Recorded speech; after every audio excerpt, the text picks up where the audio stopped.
every single person has a different model of reality. Does that make sense, right? Like, so two people can grow up in the same household with the same experiences, but they can interpret it differently. It can mean different things. You know what I mean?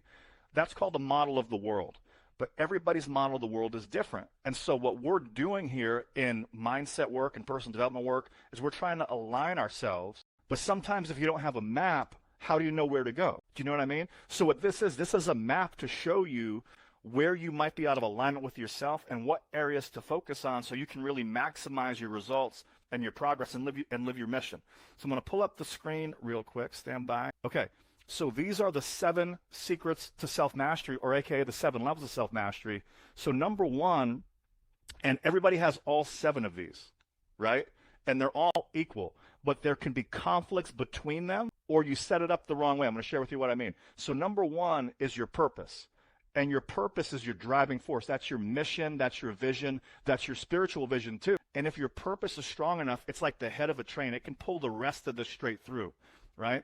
When I was overweight, when I was in debt, when I was at rock bottom, my purpose was so strong. It was to be the man that could go out there and help people and inspire people.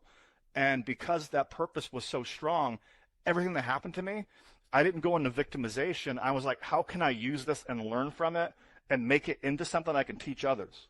Does that make sense? Because the purpose was so strong. The only challenge was I wasn't embodying that in my identity. So number 2 is the identity. It's the core of who you believe you are. It's whatever you say I am, right? I am a success. I am a failure. I am Jared. It's like it's your biography. It's your name. But who you believe you are, put it this way. Tony Robbins talks about this. He says the strongest force in the human personality is the need to remain consistent with how you define yourself. The strongest force in the human personality is the need to remain consistent with how you define yourself.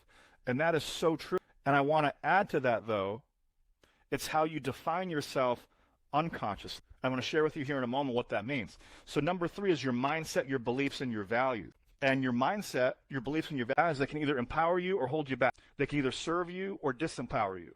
So you want to make sure when they say fix your mindset, this is what it means. But take a look here, though, right? Like, is it possible that you could do all the affirmations in the world, all the incantations in the world, all the on paper, write out your beliefs, and still not live them, right? Why is that? Because your identity is one level high. Do you follow what I'm talking about? So if you're trying to change your beliefs, but internally you don't believe it's who you really are, right? Unconsciously, you're going to be saying all these beliefs to yourself, and your brain is going to be saying, BS, that's not true. Have you ever heard a part of me wants A, but a part of me wants B? That's an internal conflict we're talking about. Does that make sense? So the number 4 is your state or your emotions. And your emotions and your state moment to moment, that shapes your decision. You know, so it's like if you're in a good mood or a bad mood, it's really going to affect how you view reality. But there are some emotions that are our emotional home, and we live there more often. So what will happen a lot of times is people try to pump themselves up, change their state, really get excited. But if you take a look, if there is a conflict within these 7 levels, right, could pumping yourself up, changing your state, really getting yourself in a good mood, it'll create momentum, but will it last long? Do you know what I mean? Who here's ever been really, really motivated for January 1st, New Year's? You pump yourselves up, you get all into it, right? And then a couple weeks later, by the way, studies show most people fail their resolutions by February. Realistically, more like the second week of January. So having that peak state, right, having that motivation, that can work, but unless the other levels are aligned as well, it doesn't last long. And then number five is your resources and skills. This is what a lot of men are focused on making more money, focused on learning more, getting more knowledge and information, right? Does that make sense? It's your time, it's your money, it's what you have access to. Number 6 is your habits and actions and what you do, your behaviors. And finally, number 7 is your environment, what you surround yourself with. So we've all heard you're like the 5 people you surround yourself with, but also your early environmental conditions. So I want you to see how this works real quick. I'm going to switch up the slide. I want to share with you because there's a line, and you see that little circle right there? What most people do is they set up their life like this. They let their environment and their conditioning control their habits and their actions and their behavior. They're just doing what they know how to do. And then they try to gather more skills, resources, or knowledge. Right?